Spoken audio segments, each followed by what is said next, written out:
చెయ్యెత్తి జై కొట్టరా, జై జై తెలంగాణ అంటూ సాగరా. చెయ్యెత్తి జై కొట్టరా, జై జై తెలంగాణ అంటూ కదలరా. బాంధవ్యం వీడనంటూ భారతి నా తల్లి అంటూ దగా పడ్డ తెలంగాణ జనాన్నంత కలుపుకుంటూ చెయ్యెత్తి జై కొట్టరా, జై జై తెలంగాణ అంటూ కదలరా. ఈరోజు చూసుకుంటే బీఆర్ఎస్ పార్టీకి ఒక పండగ దినంలా బీఆర్ఎస్ శ్రేణులు ఇప్పుడు జరుపుకుంటా ఉన్నాయి. ఎందుకంటే దీక్షా దివస్ అనేది చాలా సక్సెస్ గావించింది. తద్వారా మాకు రాబోయే రోజుల్లో సర్పంచ్ ఎలక్షన్లలో అన్నిటికీ మేము కైవసం చేసుకుంటామని చెప్పేసి బీఆర్ఎస్ పార్టీ చాలా ఘంటాపదంగా అంటా ఉన్నాయి. మరి బీఆర్ఎస్ పార్టీని అటు పక్కన వదిలేద్దాం. నెక్స్ట్ ఇప్పుడు బీజేపీ వర్షన్ తీసుకుందాం. ఎందుకంటే బీజేపీ యాక్చువల్లీ అదంతా ఉత్తుత్తు ముచ్చటే. బీఆర్ఎస్ అనేది మునిగిన పడవ అదిదని చెప్పేసి బీజేపీ అంటా ఉంది. ఈరోజు మనం హనంకొండలో ఉన్నాము. మనతోని BJP senior most leader Nagapuri Rajamouli garu మనతో ఉన్నారు. వీరు బీజేపీ రాష్ట్ర సంస్థాగత ఎన్నికల త్రిసభ్య అప్పీల్ కమిటీకి వీరు సభ్యులుగా ఉన్నారు. అలాగే తెలంగాణ రాష్ట్ర ఉద్యమంలో బీజేపీ పార్టీ తరఫున వైస్ చైర్మన్గా వీరు ఉన్నటువంటి పరిస్థితి. సో ఓవరాల్గా చూసుకుంటే ఉద్యమంలో వీరికి టచ్ కూడా ఉంది. రాష్ట్రానికి వైస్ చైర్మన్గా కూడా పనిచేసినటువంటి పరిస్థితి ఉద్యమం టైంలో. వీరి నుంచి కొంత ఇన్ఫర్మేషన్ అడుగుతాం. నమస్తే సార్, బాగున్నారా? బాగున్నా అండి, నమస్తే సార్. నేను పాయింట్కి వస్తున్నా. ఈరోజు బీఆర్ఎస్ పార్టీ దీక్షా దివస్ అనేది చేసింది, సక్సెస్ గావించామేమో. దీని ఇంపాక్ట్ రాబోయే రోజుల్లో మీరు చూస్తారు అని మిమ్మల్ని క్వశ్చన్ చేస్తూ ఉంది. ఏం చెప్తారు? దీక్షా దివస్ చేశారు, సరే. వారి యొక్క పార్టీ భవిష్యత్తు కోసము, పార్టీ ఉనికి ఇంకా ఉంది అని చూపించుకోవడం కోసము రాజకీయ పార్టీలు ఏదో ఉద్యమం చేయాల్సిందే. ఈ దీక్షా దివస్ అనేది కూడా మేము చేయబట్టే ఈ తెలంగాణ వచ్చింది. తెలంగాణకు పేటెంట్ రైట్స్ మాయ అనేటువంటి విషయంలో టీఆర్ఎస్ పార్టీ అంటుంది. కొంతవరకు నిజమే కావచ్చు, కానీ అంతా నిజం కాదు. బీఆర్ఎస్ పార్టీ తెలంగాణ ఉద్యమం కోసం పనిచేసినటువంటిది కరెక్టే, కానీ ఒక్క టీఆర్ఎస్ పార్టీనే ఈ యొక్క ఉద్యమం కోసం పనిచేయలేదు. సకల జనులు, సబ్బన్న వర్ణాలు, హరిజన, గిరిజన, దళిత, తాడిత, పీడిత ప్రజానీకం అన్ని పార్టీలు దీనికోసం పనిచేసినాయి. కాబట్టి ఆ యొక్క దాన్ని వీళ్ళు కొట్టేసినారు. అది వేరే విషయం.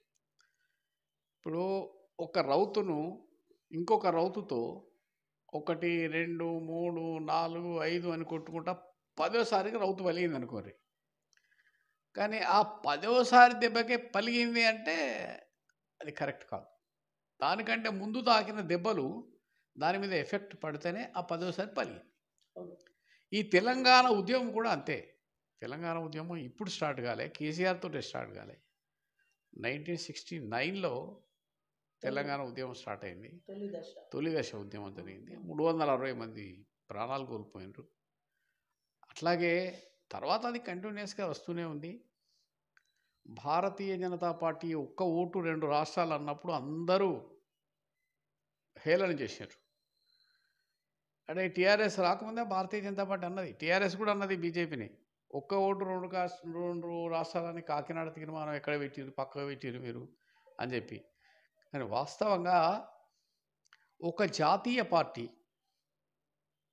ఈ రాష్ట్రంలో ఉన్నటువంటి ఒక జాతీయ పార్టీ యొక్క సమావేశంలో 2 రాష్ట్రాలు కావాలని తీర్మానం చేసినటువంటి పార్టీ భారతీయ జనతా పార్టీ మాత్రమే. సరే, చిన్న రాష్ట్రాలు ఇచ్చినటువంటి పార్టీ కూడా భారతీయ జనతా పార్టీ. కానీ అదృష్టవశాత్తు దాన్నంతా కేసీఆర్ కొట్టేసిండు.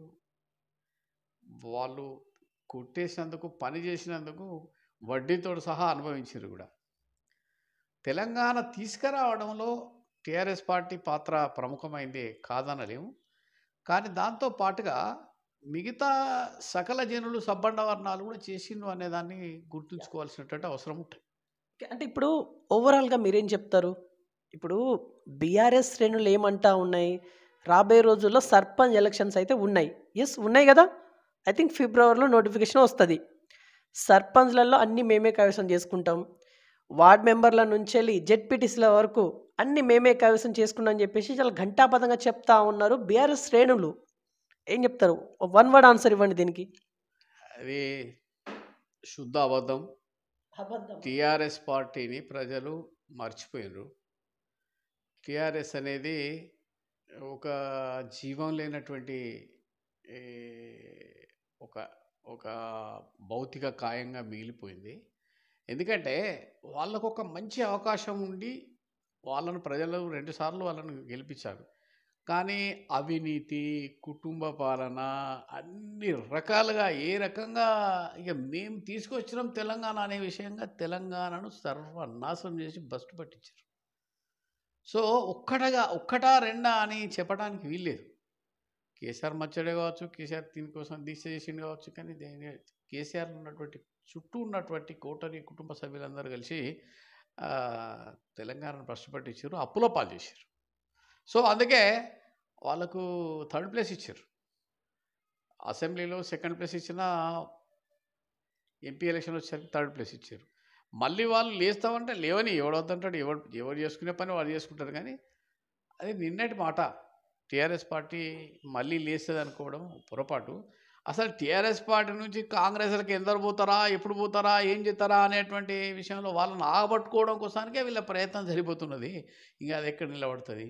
కింది స్థాయిలో కూడా టీఆర్ఎస్ కార్యకర్తలందరూ కూడా చాలా బాధలో ఉన్నారు.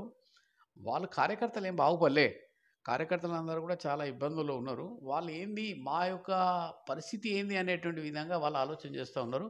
టీఆర్ఎస్ పార్టీ లేదు. కానీ భారతీయ జనతా పార్టీ ఖచ్చితంగా రేపు రాబోయేటువంటి కాలంలో ఈ తెలంగాణ రాష్ట్రంలో భారతీయ జనతా పార్టీ రాజ్యానికి రాబోతుంది. ఎందుకంటే 10 ఏళ్ళు వాళ్ళని చూసిర్రు, ఈయన 5 ఏళ్ళు చూద్దామని కాంగ్రెస్ పార్టీ చెప్తే కాంగ్రెస్ కూడా 50 సంవత్సరాలు చూసిర్రు ప్రజలు. కానీ మధ్యలో 10 సంవత్సరాలు పోవడం వల్ల కాంగ్రెస్కి ఇస్తే ఏమన్నా అయింది అని అనుకున్నారు. వీళ్ళు అలవి కానీ అమలు కానీ వాగ్దానాలు చేసి ప్రజలను మభ్యపెట్టి వచ్చిర్రు. 5 ఏళ్ళు ఏమో చేస్తారనుకున్నటువంటి వాళ్ళు ఏడాది లోపలనే కాంగ్రెస్ మీద విపరీతమైనటువంటి వ్యతిరేకత వచ్చింది. ఓకే. సరే, ఇప్పుడు మీరు ఒక పెద్ద పవర్ఫుల్ పదవుల్లో ఉన్నారు అని చెప్పేసి కొంత మీ కార్యకర్తలు చెప్తా ఉన్నారు. నిజమేనా? అంటే బీజేపీ రాష్ట్ర సంస్థాగత ఎన్నికల 3 సభ్య అప్పీల్ కమిటీ అనేది ఆ సభ్యులుగా ఉన్నారు కదా మీరు. అది చాలా పవర్ఫుల్లా? బీజేపీలో పవర్ నీళ్ళు అని ఏముండదు. ఒక కార్యకర్త ముఖ్యమంత్రి కావచ్చు, ఒక ముఖ్యమంత్రి మామూలు వ్యక్తిగా కూడా ఉండొచ్చు. పార్టీ ముఖ్యం, దేశం ముఖ్యం, పార్టీ ముఖ్యం, తర్వాతనే సొంతం. కాబట్టి దీనిలో పవర్ఫుల్ అన్నట్టు ఏముండదు. కానీ పని చేసుకుంటూ పోవాలి. పని చేసుకున్నటువంటి కార్యకర్తలకు తప్పక గుర్తింపు ఉంటుంది. ఓకే. ఇప్పుడు మీరు ఐ థింక్ డిసెంబర్లో మీరు బైక్ ర్యాలీ ఒక 2 to 3 డేస్ వరకు నిర్విరామంగా కంటిన్యూస్గా 2 to 3 డేస్ వరకు బైక్ ర్యాలీ చేయబోతున్నట్టుగా నా దగ్గర కొంత సమాచారం ఉంది. ఎందుకు చేయబోతున్నారు? అసలు ఏం జరిగింది? ఇప్పుడు భారతీయ జనతా పార్టీ కొద్దిగా స్తబ్దంగా ఉన్నట్టు, ఉద్యమాలు చేయకుంటున్నట్టు అని అందరు అనుకుంటున్నారు. కానీ అది నిజం కాదు. భారతీయ జనతా పార్టీ ప్రతి 6 సంవత్సరాలకు ఒకసారి కంప్లీట్గా మొత్తం అందరి సభ్యులతోటి మెంబర్షిప్ చేయించి బూత్ కమిటీలు వేసుకొని, మండల కమిటీలు వేసుకొని, జిల్లా కమిటీ వేసుకొని, రాష్ట్ర కమిటీ వేసుకొని జాతీయ అధ్యక్షుడిని ఎన్నుకుంటాయి. అదే క్రమం తప్పకుండా 6 సంవత్సరాలకు 2 సార్లు, అంటే 3 సంవత్సరాలకు ఒకసారి, 3 సంవత్సరాలకు ఒకసారి మెంబర్షిప్ అవుతుంది. తర్వాత ఇంకొక 3 సంవత్సరాలకు కంటిన్యూగా చేస్తారు. కానీ 6 సంవత్సరాలకు అందరు సభ్యులు వాళ్ళ సభ్యత్వం పోతుంది, ఇంక్లూడింగ్ ప్రధానమంత్రి, అఖిల భారత అధ్యక్షునితో పాటుగా. అయితే ఇప్పుడు 6 సంవత్సరాలు అయిపోయింది. ఇప్పుడు మా మెంబర్షిప్ కార్యక్రమం జరుగుతూ ఉన్నది. ఇప్పుడు విజయవంతంగా మెంబర్షిప్ కార్యక్రమం అయింది. బూత్ కమిటీలు కూడా జరుగుతూ ఉన్నాయి. అట్లాగే మండల కమిటీలు, జిల్లా కమిటీలు వేసుకున్న తర్వాత రాష్ట్ర అధ్యక్షుని ఎన్నిక కూడా జరుగుతుంది. ఆ తర్వాత జాతీయ అధ్యక్షుని ఎన్నిక జరుగుతుంది. కాబట్టి ఈ మధ్యకాలంలో మేము ఈ యొక్క మెంబర్షిప్ మీదనే ఎక్కువ దృష్టి పెట్టినాము. ఇప్పటికే ప్రపంచంలో పెద్ద పార్టీగా భారతీయ జనతా పార్టీ గుర్తింపు పొందింది. సుమారుగా 35 నుంచి 40 లక్షల మెంబర్స్ ఇప్పటివరకు అయినారు. అది 50 లక్షలకు పోయేటువంటి అవకాశం ఉంది. మా యొక్క టార్గెట్ 50 lakhs. కాబట్టి ఆ యొక్క పనిలో మేము కార్యకర్తలను డిస్టర్బ్ చేయకుండా ఉద్యమాలు చేయనటువంటిది కొద్దిగా మాకు కూడా బాధగా ఉంది. కానీ ఇది ముఖ్యమైనది కాబట్టి మేము ఈ కార్యక్రమం చేస్తున్నాం. కానీ సుమారుగా ఈ ఎండింగ్‌కి వచ్చింది ఈ ప్రక్రియ. మేము ఈ యొక్క రాష్ట్ర ఆహ్, ముఖ్యమంత్రి, రాష్ట్ర పరిపాలన చేస్తున్నటువంటి కాంగ్రెస్ పార్టీ చేస్తున్నటువంటి పనుల మీద, అట్లాగే అమలు కానటువంటి వాగ్దానాలు ఇచ్చి ప్రజల్ని మభ్యపెట్టి, ప్రజల్ని మోసపూసి, మోస చేయించి, మోసపూరిత వాగ్దానాలతోటి రాజ్యానికి వచ్చినటువంటి కాంగ్రెస్ పార్టీ యొక్క విధానాలను ఎండగట్టేందుకు రాష్ట్ర వ్యాప్తంగా మేము ఉద్యమం చేయబోతున్నాం. అది ఆరంభమే కాదు, ఇది ఇది ఇది మొదలే. కానీ మేము గుక్క దిప్పుకోకుండా కాంగ్రెస్ పార్టీ యొక్క మొత్తం వాళ్ళ చరిత్ర అంతా బయటికి తీసి వాళ్ళ యొక్క చిట్టా అంతా విప్పి ప్రజలకు తెలియజేస్తాం. దానికోసమే ఈ యొక్క 3 రోజుల పాటు, మేము మొదలు 5 రోజులు అనుకున్నాము, అది 3 రోజులకు కుదింపబడ్డది. 3 రోజులు మేము ఒక 200 మంది 300 మంది బైక్స్ తోటి ర్యాలీ తీసుకుంటూ జిల్లా అంతటా తిరుగుతాము. అన్ని జిల్లాలలో ఈ యొక్క కార్యక్రమం రాష్ట్ర వ్యాప్తంగా జరుగుతుంది. మాకు సంబంధించి భూపాలపల్లి జిల్లాకు సంబంధించి నిషిధర్ రెడ్డి అధ్యక్షుడు, వెన్నంపల్లి పాపయ్య గారు దీనికి ప్రభారిగా పనిచేస్తున్నారు. కీర్తిరెడ్డి గారు, సత్యపాల్ రెడ్డి, నేను, మిగతా ఉన్నటువంటి వాళ్ళందరూ కూడా పనిచేస్తున్నాం. 2వ తారీఖు నాడు స్టార్ట్ అవుతుంది. ఇది రాష్ట్ర వ్యాప్తంగా ఈ యొక్క కార్యక్రమం జరుగుతున్నది. ఎందుకు ఈ కార్యక్రమం చేస్తున్నారు అని మీరు అడగచ్చు. ఎందుకు ఈ కార్యక్రమం చేస్తున్నావు అంటే, అరే నువ్వు రైతు బంధు ఇస్తా అంటివి, రైతు రుణమాఫీ చేస్తా అంటివి, 500 రూపాయలకు సిలిండర్ ఇస్తా అంటివి, కొత్తగా పెన్షన్లు ఇస్తా అంటివి, కొత్త రేషన్ కార్డులు ఇస్తా అంటివి, 500 రూపాయలు గ్యాస్కు 500 రూపాయలకే ఇస్తానంటివి, వడ్లకు 500 రూపాయలు క్వింటల్కు మద్దతు ఇస్తానంటివి. అన్నది ఒక్కటి కూడా చేయలే కదా. ఇప్పుడు కొంతమందికి మాత్రమే నువ్వు 38-40 లక్షల రూపాయలు, 40 లక్షల కోట్ల రూపాయలు ఇస్తానటువంటి పైసలను సగం పైసలు కూడా మీరు రైతు రుణమాఫీకి ఇవ్వలేదు. చాలామంది ఇబ్బంది పడుతున్నారు. రైతులందరూ రోడ్ల మీద రావడానికి రెడీ ఉన్నారు. మీరు 1500 ఎకరానికి 15,000 ఇస్తా ఉన్నారు రైతు బంధు. అది ఎప్పుడెప్పుడా అని ఎదురు చూస్తూ ఉన్నారు. ఇట్లా ఏదైతే కాంగ్రెస్ పార్టీ చెప్పిందో, చెప్పిన వాటిని చేయకుండా ఉన్నందుకున మిమ్మల్ని ఎందుకు ప్రజాకోర్టులో నిలబెట్టకూడదు అని భారతీయ జనతా పార్టీ రాష్ట్ర వ్యాప్తంగా ఉద్యమం చేయబోతున్నది. కానీ ఇక్కడ 1 ఇయరే కదా సార్ అయింది. ఖజానా ఏమో ఖాళీగా ఉందంటున్నారు, 1 ఇయర్ ఏమో అయింది. సో ఇంకా మీరు టైం ఇవ్వాల్సి ఉండే అనే కోణంలో కూడా కొంచెం ఆలోచించాలి కదా. ఇప్పుడు ఖజానా ఖాళీ ఉందని నీకు తెలియదా? నువ్వు అంతకుముందే ఈ ఖజానా ఖాళీగా ఉన్నది కాబట్టి నేను కొద్దిగా ఒళ్ళు దగ్గర పెట్టుకొని మాట్లాడాలని తెలియదా? అధికారం కావాలి కాబట్టి ఖజానా ఎట్లా ఉండని ఏదన్నా కానీ మొదలైతే అధికారం రావాలి, వచ్చినాక చూద్దాం అని అన్నట. ఎవడు వెనకటి కూడా అన్నట, అరే భయ్ నువ్వు ఆ ఎలిశాల గుట్ట తీసుకొచ్చి నా నెత్తిద పెట్టి నేను మోస్తా అన్నట.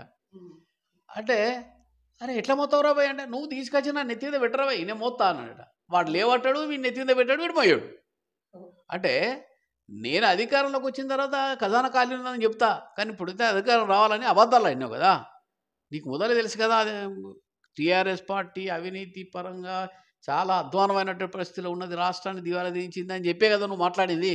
మరి మాట్లాడినప్పుడు నువ్వు ఒళ్ళు దగ్గర పెట్టుకోవాలి కదా. నువ్వెందుకు అలా అమలు కానటువంటి వాగ్దానాలు చేస్తావు? నరేంద్ర మోడీకి వాగ్దానాలు చేయరాదా? కేంద్రాన్ని పరిపాలన చేస్తున్నటువంటి నరేంద్ర మోడీకి వాగ్దానాలు చేయరాదా? కానీ ఆర్థిక పరిస్థితి ఎట్లా ఉన్నది, ఎట్లా రకంగా చేయాలి, ప్రజల జీవన యొక్క ఆర్థిక విధానాన్ని ఎట్లా మెరుగుపరచాలి అనే విధంగా చేయాలి. కానీ చేపలు పట్ట నేర్పాలి, కానీ చేపల కూర వండి తినబెట్టుడు కాదు. ఒక చైనాలో సామెత ఉంటుంది, చేపలు పట్ట నేర్పు వాడు వండుకొని తింటాడు, కానీ నువ్వు చేపల కూర వండి వాని పెడితే వానికి పట్టరాదు.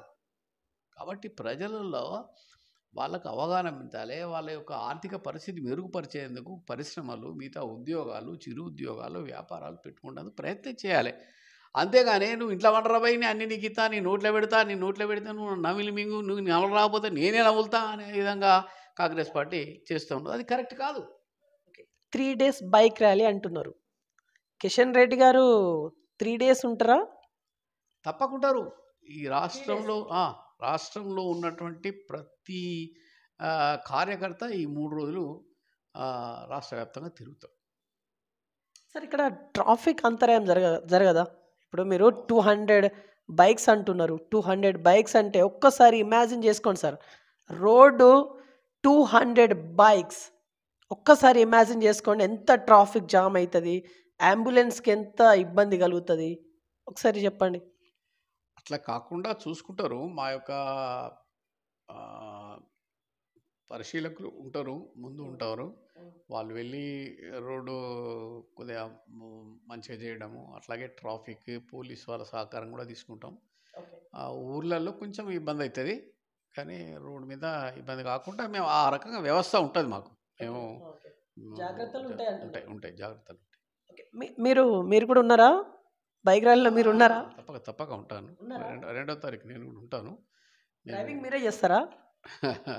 నేను డ్రైవింగ్ చేస్తా, కూర్చుంటా, వెనక కూర్చుంటా, డ్రైవింగ్ చేస్తా.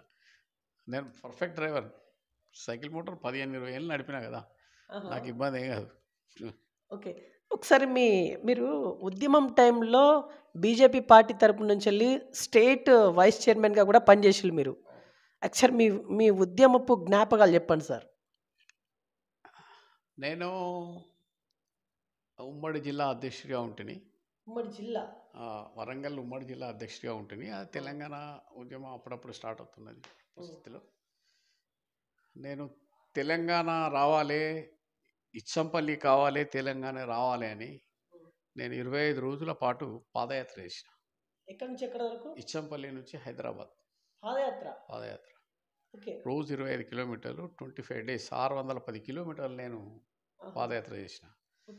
పాదయాత్ర చేసి వైఎస్ రాజశేఖర రెడ్డి గారికి మెమోరాండం ఇచ్చినాం.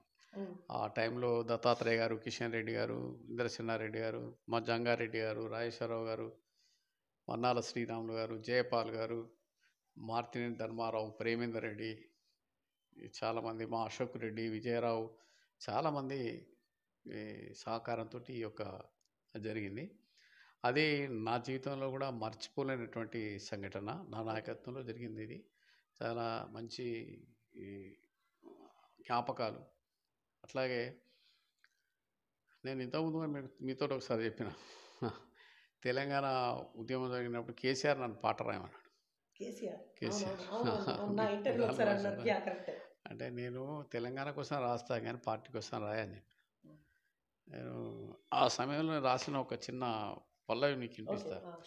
చెయ్యెత్తి జై కొట్టరా, జై జై తెలంగాణ అంటూ సాగరా, చెయ్యెత్తి జై కొట్టరా, జై జై తెలంగాణ అంటూ కదలరా, బాంధవ్యం వీడనంటూ భారతి నా తల్లి అంటూ దగా పడ్డ తెలంగాణ జనాన్నంతా కలుపుకుంటూ చెయ్యెత్తి జై కొట్టరా, జై జై తెలంగాణ అంటూ కదలరా.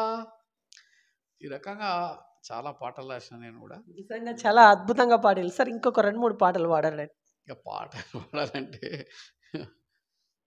ఉద్యమపు సాంగ్స్. మీరు ఉద్యమాల్లో ఉర్రూతలు ఉన్నటువంటి ఉద్యమాల్లో మీరు పాటలతోనే ప్రజలని సంఘటితం చేసినటువంటి వ్యక్తులు మీరు. ఎస్, ఉద్యమాల్లో పాడినటువంటి పాటలు ఒకటో రెండో. మోసం చెయ్యందెవ్వడు నా తెలంగాణ తల్లికి, మోసం జరియందెన్నడు నా తెలంగాణ పల్లెకు, నీళ్లను దోచి నిధులను దోచి తెలంగాణకు పెట్టిరి టోపీ, ఆగం ఆగం చేసిరి నా తెలంగాణ పల్లెల, అంధకారం నింపిరి నా తెలంగాణ జిల్లలా అనే రకంగా ఎవడు మోసం ఎవడు చేయలేదు అనేటువంటి విధంగా పాటలు రాసినాను. ఇంకా చాలా పాటలు రాసినాను, కానీ అవన్నీ ఇవన్నీ మీరే రాసిన? నేనే రాసిన ట్యూన్ కూడా నాదే. ఏడిస్తే రాదుర తమ్మి తెలంగాణ, తూడిస్తే రాదుర నమ్మి తెలంగాణ, కళ్ళు తూడిస్తే రాదుర నమ్మి తెలంగాణ, ఏడిస్తే రాదుర తమ్మి తెలంగాణ, తూడిస్తే రాదుర నమ్మి తెలంగాణ, కళ్ళు తూడిస్తే రాదుర నమ్మి తెలంగాణ. నెహ్రూ ఇందిరాగాంధీ మర్రి చెన్నారెడ్డి మాయ మాటలతోటి మోసం చేసిండ్రు. నెహ్రూ ఇందిరాగాంధీ మర్రి చెన్నారెడ్డి మాయ మాటలతోని మోసం చేసిండ్రు. వైఎస్ డిఎస్ ప్రణబ్ సోనియా గాంధీ తెలంగాణకేమో న్యాయం చేసిండ్రు.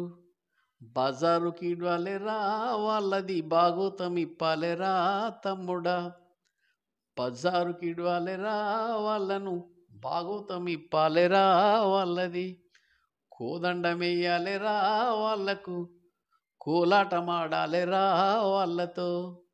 ఏడిస్తే రాదుర తమ్మి తెలంగాణ, కళ్ళు తూడిస్తే రాదుర నమ్మి తెలంగాణ. ఈ రకంగా కాంగ్రెస్ పార్టీ, తెలుగుదేశం పార్టీ రెండు కళ్ళ సిద్ధాంతం అని చంద్రబాబు ఒకవైపు, వీళ్ళందరి మీద ఉద్యమాలు చేసి చాలా జైలుకు పోయినాం. ఒక 5-6-10 కేసులు ఉండే, మొన్న అయిపోయింది ఆ కేసులు. తెలంగాణ వచ్చిన తర్వాత పోయినాయి.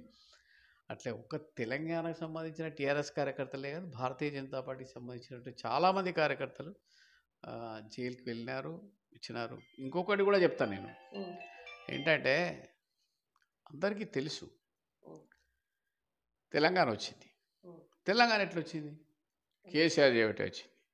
కేసీఆర్ చేయబట్టే వచ్చింది. అసలు తెలంగాణ ఎట్లా వచ్చింది, ఎందుకు వచ్చింది, ఏ ప్రకారంగా తెలంగాణ వచ్చింది? పార్లమెంటులో ఆర్టికల్ 3 ప్రకారం పార్లమెంట్లో బిల్లు పాస్ అయితేనే తెలంగాణ వచ్చింది. మరి పార్లమెంట్లో బిల్ పాస్ కావాలంటే పార్లమెంటు సభ్యులు మెజారిటీ ఉండాలి కదా. పార్లమెంటు సభ్యులు మెజారిటీ ఉన్నప్పుడే కదా, పార్లమెంట్లో మెజారిటీ ఉన్నప్పుడే కదా బిల్ పాస్ అయ్యేది. మరి నీ టీఆర్ఎస్కున్న బలం ఎంత? 2. అలా ఒక ఆమె రాలే లింగడు. ఈసారో ప్రతిపక్ష నాయకురాలు సుష్మా స్వరాజ్ గన గన గన గన గర్జిస్తూ ఉంటే పక్కపొంటి నిలబడ్డాడు. మీరు చూడండి, క్లిప్స్ చూడండి. మరి ఈయన ఇట్లా తెచ్చినట్టు మంచి అయినా చెడ్డైనా కాంగ్రెస్ పార్టీ బిల్లు పెట్టింది, భారతీయ జనతా పార్టీ సపోర్ట్ చేసింది కాబట్టి తెలంగాణ వచ్చింది. అలా ఈ రెండు పార్టీల యొక్క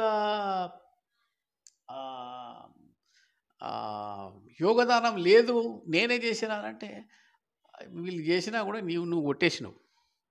కాబట్టి ఒక్కసారి అర్థం చేసుకోవాలి, తెలంగాణ రావడానికి కాంగ్రెస్ పార్టీ, భారతీయ జనతా పార్టీ కూడా మీరెంత అది ఉందో భారతీయ జనతా పార్టీ, కాంగ్రెస్ కూడా ఒప్పుకోవాలి. Okay sir, last and finally Diksha Divas గురించే ఫైనల్లీ ఇప్పుడు ఏం చెప్పి ముగించాలనుకుంటున్నారు? Final one. ఇంకా దీక్షా దివసం అని అంటే వాళ్ళ యొక్క కార్యకర్తల్లో ఉత్సాహం నింపడానికి ఏ రాజకీయ పార్టీ అయినా నాయకులు రోడ్డు మీదకి వచ్చి చేయాల్సినటువంటి పరిస్థితి ఉంది.